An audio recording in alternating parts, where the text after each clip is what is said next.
মুসলমানের গায়ে হাত লেগে যে গা পুড়ে যাচ্ছে তোমাদের, এত পীড়িত কেন? এই মানুষটা জিততে পারেনি তোমরা। কথা বলা শুরু করবো আমি বুঝতে পারছি না। এনার কথা শুনে আমি চুপচাপ হয়ে গিয়ে শুনছিলাম যে কি বলছে। এই মানুষটার মানে বয়স তো মোটামুটি ভালোই হয়েছে, একটা সিনিয়র সিটিজেন। এই বয়সে এসেও কোন জায়গায় কোন পরিস্থিতিতে কি কথা বলতে হয় এখনো তো সেই জ্ঞানটা হয়নি। তার বুদ্ধি হাঁটুর নিচে থেকে গোড়ালিতে চলে গেছে।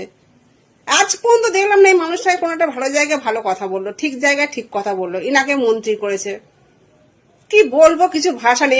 এখানে বিজেপি, সিপিএম, কংগ্রেস, তৃণমূল বলে কোনো কথা না। এখানে হচ্ছে একটা 12 বছরের মেয়েকে কিছু লোক, মানুষ মানে লোক, ভালো বয়স্ক, একদম ছোট ছোট না, লোক 4টে লোক বিজেপি সমর্থক, তারা ধর্ষণ করে জীবিত অবস্থায় চোখে রেখে দেয়।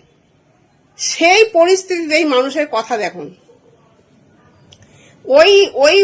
ওইটাকে ভাবলে আমাদের গা শিউরে উঠছে যে কিরকম মেয়েটাকে মানে কষ্ট দিয়েছে। সেইখানে দাঁড়িয়ে সেই ভিডিওতে এই মানুষটা এরকম কথা বলছে, তাহলে ইনার বুদ্ধি কোথায়? আজ যদি এই ঘটনাটা ওনার মেয়ের সঙ্গে হতো, এই কথাটা একই কথা বলতো কি? এখানে হিন্দু মুসলিম কোন, এখানে মানবিকের কথা হচ্ছে। মানবিক মানে জানেন, মনুষ্যত্ব, সেইটার বিষয়ে কথা বলছে। এখানে হিন্দুকে, মুসলিমকে, বিজেপি, আর যদি বিজেপিরও মেয়ে হতো আমার এই বক্তব্যটা একই থাকতো। এখানে বিজেপি, তৃণমূল, কংগ্রেস, সিপিএম বলে কোনো কথা না। একটা বাচ্চা মেয়েকে ধর্ষণ করে তাকে পুঁতে দিয়েছে জলের মধ্যে, তারপর সে মারা গেছে। হ্যাঁ, তো এইরকম পরিস্থিতিতে আপনার এই কথাটা মাথায় এলো যে এইসব মুসলমানদের মেয়েছে বলে সব রক্ত গরম হয়ে যাচ্ছে। এরকম একটা ভিডিও দেখার পর, এরকম একটা মানে অত্যাচার করে এইভাবে মেয়েটাকে মেরেছে, এই মানে কথাটা শুনে কোনো মানুষের রক্ত কি ফ্রিজের মধ্যে কোল্ড ড্রিঙ্কস যেমন থাকে, মানে আইসক্রিম যেমন জমে যায় ওরকম জমে থাকবে? মাথা গরম হবে না তো কি হবে? মাথা এই কথাটা শোনার পর প্রতিটা মানুষেরই মাথা গরম হবে, আর যার হবে না সে মানুষ না। আপনি একটু কথাবার্তা সংশোধন করুন। মন্ত্রী হয়েছেন, এখন যেখানে সেখানে যা তা বলে ফেলছেন, আপনাদের দলের লোকেরাই আপনার উপর রেগে যাবে, আপনাদের কর্মীরাই আপনার উপর রেগে যাবে এরকম আজে বাজে কথা বললে। এটা আবার কি লেভেলের কথাবার্তা? আপনার কোনো মনুষ্যত্ববোধ নেই নাকি আপনার? মানে যেখানে সেখানে যা পাচ্ছে বলে দিচ্ছে। একে তো ওই আরজি করে একটা আমাদের আর্মি কিছুদিন আগে একটা ঘটনা ঘটালো, সেটা ধামাচাপা দিয়ে দিলেন। এই সব ফর্ম ফিল আপ, অন্নপূর্ণা ভান্ডার, এই সব লাইনে দাঁড় করিয়ে সব ভুলে ধামাচাপা দিলেন।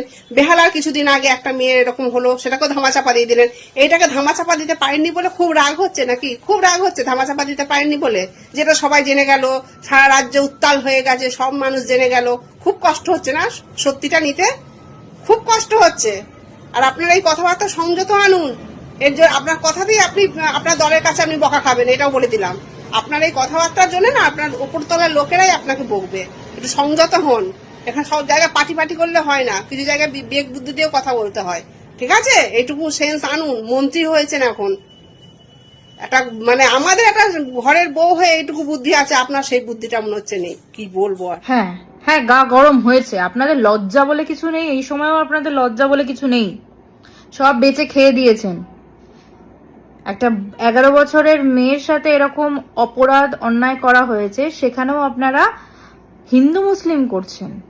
তা বাকি 12 জনের যেটা হয়েছে, বাকি 12 জনের সাথে যে একই ঘটনা হয়েছে, তারা তো সবাই হিন্দু, তাদের নিয়ে তো কোনো উচ্চ বাচ্চা দেখছি না। না তাদের বাড়িতে গেছেন আপনারা, না আরজি করার সময় আপনারা রাস্তায় নেমেছিলেন, না আপনারা তাদের হয়ে প্রতিবাদ করেছিলেন। আমরা ছিলাম রাত দখলে।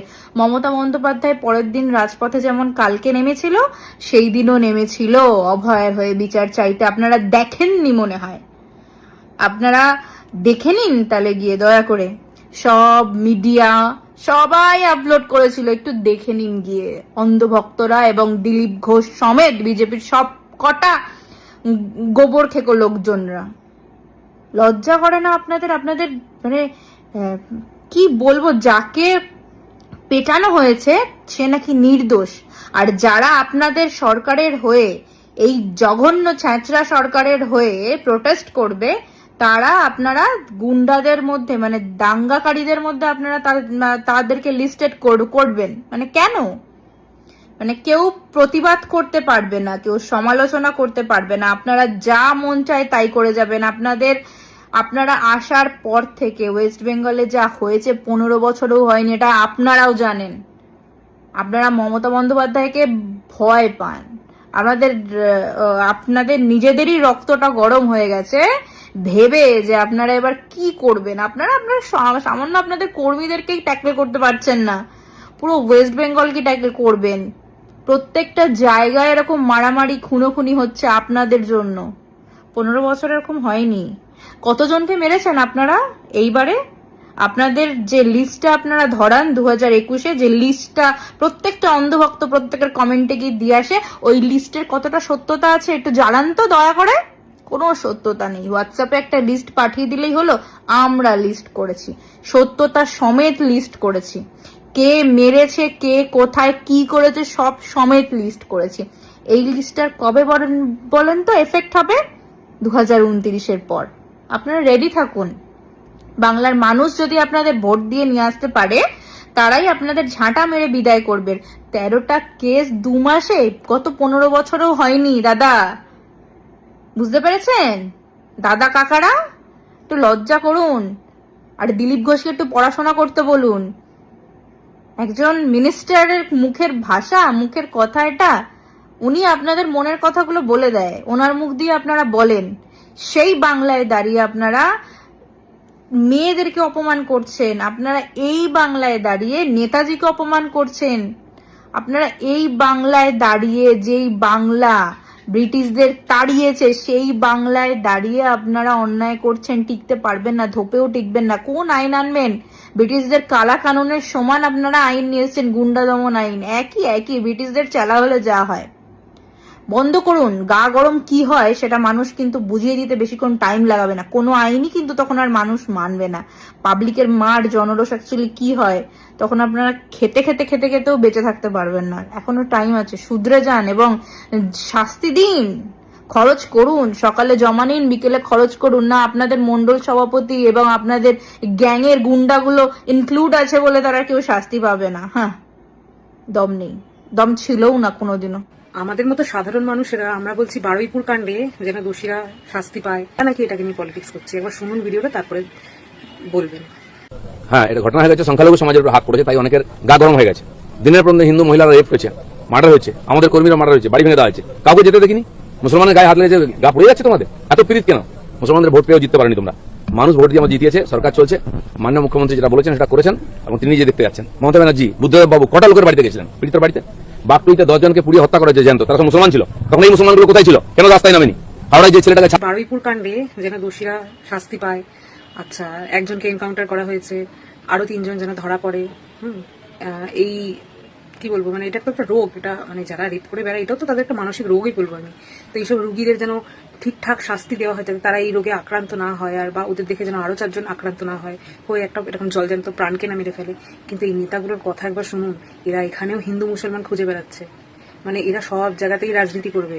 আর এইসব এদেরকে যারা মানে অ্যাডমায়ার করে বা এদেরকে যারা ভালোবাসে, এদের কথা যারা ইনফ্লুয়েন্স হয়, তারা আবার আমাদের কমেন্ট বক্সে এসে বলে যাচ্ছে যে আমরা নাকি এটাকে নিয়ে পলিটিক্স। শুভেন্দুবাবু নিজের মুখে যে 3টে কথা বলেছিলেন, সেই 3টে কথার মধ্যে একটা কথাও উনি রাখতে পারলেন না। প্রথমে উনি বলেছিলেন যে চোর ধরবো, জেল ভরবো, কিন্তু উনি কি করলো? চোর ধরলো কিন্তু জেলে না ভরে ওনার দলে ভরে দলটাকে ভারী করে নিল, চোরগুলোকে। দ্বিতীয় কথা উনি বলেছিলেন যে ধর্ষকদের সকালে ধরবো, বিকেলে খরচা করে দেবো। উনি তাও পারেননি। আজ 2 মাসে 7টা ধর্ষণ হয়ে গেল, উনি কিন্তু একটা ধর্ষককেও কিন্তু সকালে ধরে বিকেলে কিন্তু খরচা করতে পারেননি। 3 নম্বরে উনি বলেছিলেন যে যারা অন্নপূর্ণা ভাণ্ডার পাওয়ার যোগ্য, যাদের প্রয়োজন, তাদেরকেই দেব। কিন্তু দেখা যাচ্ছে যারা যোগ্য তারা কেউ পায়নি, যাদের টাকাটা প্রয়োজন নেই তারাই টাকাটা পেয়েছে। যেমন যার স্বামী আর্মিতে চাকরি করে, মাস গেলে 80-90 হাজার টাকা মায়না, বিএসএফের চাকরি করে, পুলিশের চাকরি করে, তারপরে স্কুল মাস্টারের, তারপরে হচ্ছে ব্যাংকের, তাদের ঘরের স্ত্রীরা অন্নপূর্ণা ভাণ্ডার পেয়েছে। শুধু জুলাই মাসে না, জুন মাসেও পেয়েছে, জুলাই মাসে মানে 6,000 টাকা পেয়েছে। আর যাদের স্বামীরা ভ্যান চালায়, টোটো চালায়, রিক্সা চালায়, ভটভটি চালায়, মাঠে খাটে, ঘাটে খাটে, তার স্ত্রীরা কিন্তু 3,000 টাকা গেল মাসেও পায়নি, এই মাসেও পায়নি। তাহলে এখানে কারা যোগ্য কারা অযোগ্য যদি সুমনদেববাবু যদি একটুখানি পরিষ্কার করে বলে দিত, তাহলে আমরা বুঝতে পারতাম যে যাদের স্বামীরা চাকরি করে মাস গেলে হাজার হাজার টাকা মায়না পায় তারা যোগ্য, না যারা গরিব তারা যোগ্য। তাই এখানেও কিন্তু উনি কিন্তু ওনার কথা রাখতে পারেননি। উনি কি করলো, যাদের দরকার নেই তাদের অ্যাকাউন্টে টাকাটা দিয়ে দিল, আর যাদের দরকার তাদেরকে একটা টাকাও গেল মাসেও দিল না, এই মাসেও দিল না। উনি 3টে কথার মধ্যে একটা কথারও দাম রাখতে পারলো না।